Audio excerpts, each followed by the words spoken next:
Still as unreliable as a stapled condom.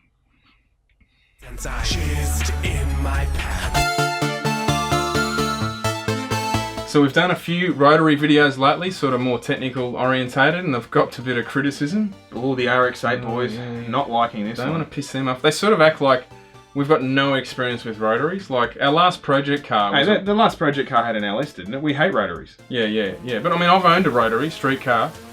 I quite like rotaries. I actually would like to build another one. So I don't know where they're coming from, but you can't dare criticise an engine, or else you know, people are so the tribalism with engines. It's like football teams and politics. It's just they can. I know if they own something, they can't even admit that they got the rose-coloured glasses on. They just can't admit that it's got faults. Yeah. Just because you own something doesn't make it the best thing ever. Your rebuild video was total bullshit. Where are you getting your parts?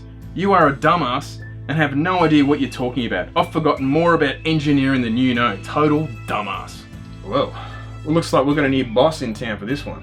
Hey, Officer Big Shot, come to bust my balls, huh? Yeah. And here's your older RX-7 plate. Copping a bit of heat here. You think, hey, this is better, more holes, more air. I got to the 6-minute mark and stopped. You've made so many biased and uneducated comments about the Renesis engine. Say it correctly. Well, you did say it like an idiot, Renesis, whatever you called it. If that's what you can pick me up on, oh, no, I'll go to jail. Who cares? Like, they got short memory. Do you remember how many engines that Mazda basically had to replace under warranty? Yeah, and if their mates, friends, brothers had one that did 100,000 Ks, then that means they're fine. Yeah, I mean, go to, you know, a few Mazda specialists we know, man, there's RX-8's just piled up. And they're not like, you could expect it if you were pushing, say, 200% power increase out of the motor. That's understandable. These are engines that are making... The cars are standard. They're f***ing standard. And then it's the classic line you'll see in there that always comments about if only the people looked after them. These people buy a car, when it needs servicing, when it's due for service, they take it to Mazda and get serviced like any other car. They're not sitting there putting premix in it and all sorts of shit that they're being told to do. It's just a normal standard car. They don't have to open the bonnet on. That's what they don't understand. Yeah. But they can't see this engine has major flaws. Yeah, it's pretty easy to defecate on something by trolling it on YouTube. If you think you can do better by spending millions of dollars on developing it and then spending millions of more dollars certifying your homemade lump with the EPA, go for it. But stop taking cheap shots at something you don't understand and when you don't have a better way of solving the problem. Big man with a badge and a gun. So for me to solve this problem, I've got to go create my own custom engine. So is he admitting it's a problem with the recalls? His actual comment contradicts itself. He's actually saying, yes, it's a piece of shit, but until you go and make a better piece of shit, don't call this a piece of shit. That's the way I read it. The actual reason we did this RX-8 video is because we get a lot of comments on another Rotary video we've done about people saying, can I do this to an RX-8 engine, can I turbocharge it? And the point of the video is just to say the RX-8 engines aren't great. They're not great in terms of, you know, hotting them up. Hotting them up. If you want to make power with a rotary, don't start with one. Use an older Series 6 engine. There's a reason why most people doing a serious rotary build don't start with a Renesis engine. Renaissance. LOL, the RX-8 fanboys in the comments are great. They are writing books to defend their hero. I get the video, it's just explaining the shortcomings of an engine. And every engine has them no matter what. That's exactly right. When I was a dumb kid in high school, back in 2005, I bought one of these with over 100,000 miles. It was cheap, and then I went on the internet and did some research on maintenance and ended up selling it. A week later, dodged a damn bullet. What a turd. The driving feeling was good, but the engine just had no power, no torque, and it was just a slow sports car. I don't know what you have against MX-5s and FCs, they both handle very good, and yeah, they do need more power to be a serious fun, but that's often the case with a lot of cars. No shit. You've actually just said what we said in the video. They do need more power. That's what we said. I used to own an MX-5. I know what they're like. Yes, they handle well, they steer fantastic. It did everything but go in a straight line, but it was so slow. Yeah. Like, it was excruciatingly slow. I'd buy another MX-5, but something that someone spent a lot of money on. You know, maybe change the motor or at least turbocharge. There's no way you'd own one unless it was turbocharged. No way in hell. No. If you haven't driven one, you don't understand how slow these cars are. The thing I liked most about my gutless MX-5 is that you can use all the power all the time without losing my license. You kind of need to use all the power all the time just to accelerate, don't you? Dude, you'd have to have that thing nailed just to keep up with traffic speed. Far out. All the Did power. you just call the GT86 and MX-5 nugget cars? Sure did. How the f*** do you drive on the roads? How the f*** do you drive on the roads that you actually need that much horsepower? That much horsepower, Yeah. 200 horsepower, that's just blistering. The It's not even 200 horsepower, it's 200 horsepower and no torque. While the RX-8, whilst being insanely inefficient, was an absolute blast to drive and is, to this day, one of my favourite attainable sports cars. Try harder, lads. Hang on, in the video, we said the car was a good car. It was actually fun to drive. We just said the engine's got a lot of flaws. Yeah, we just sort of said, hey, you want to do this with your car? And to be honest, it's got flaws in standard form, so we don't want to piss off the fanboys. Look at the RX prices in the UK, almost free. Got to be an easy, good conversion out there. Show me another 1.3 naturally aspirated, as aspirated, as they said, car that will outperform it. P.S. As with any performance car, if you don't look after them, it will blow up. Or show me another 1.3 litre engine that uses as much fuel as a Rotary. 6 litre.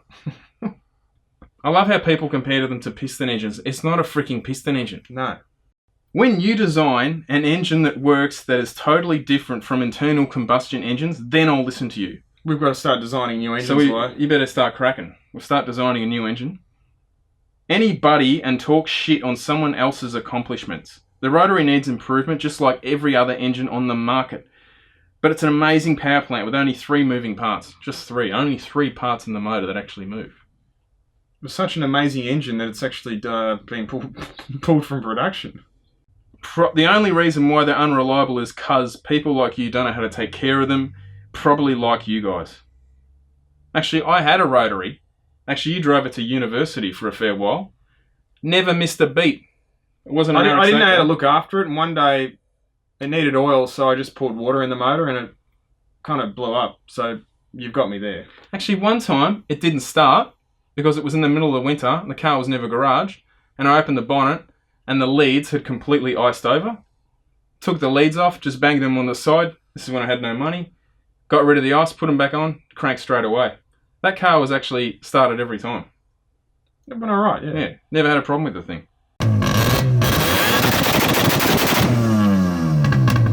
Another video, billet parts by Billet Pro.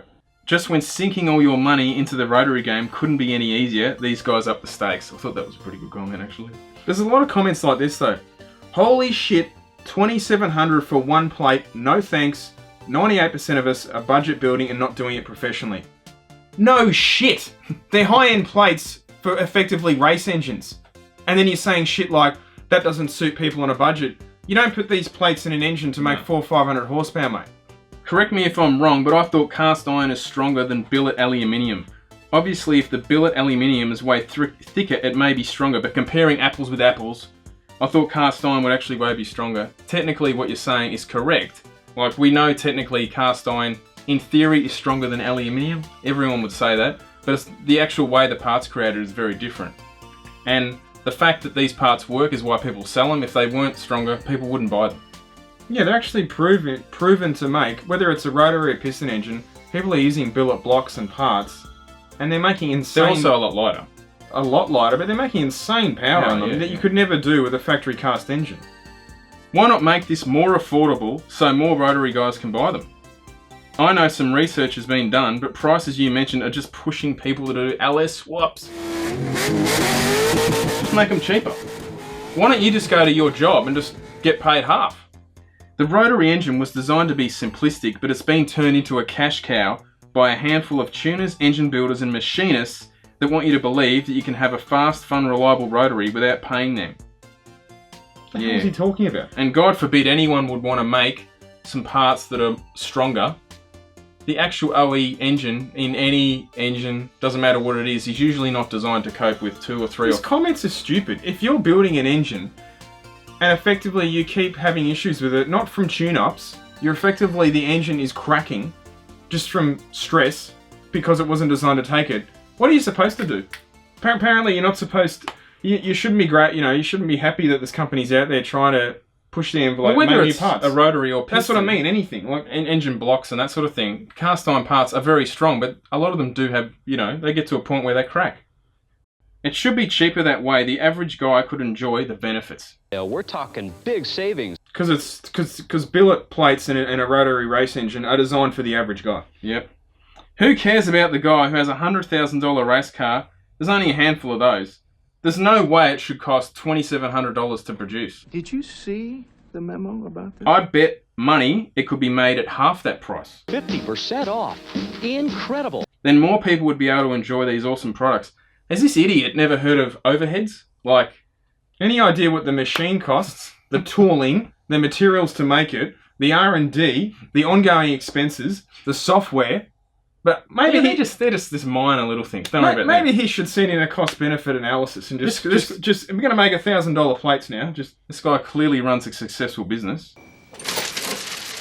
You've got 17.5% in T-bills amortized over the fiscal year. It's like saying, go down to the Lamborghini dealership, you can't afford a Lamborghini, it should be cheaper. Yeah, of course it should. Just because Joe Blow down the road is a millionaire can buy one, that's not fair. They should sell it to me for cheaper.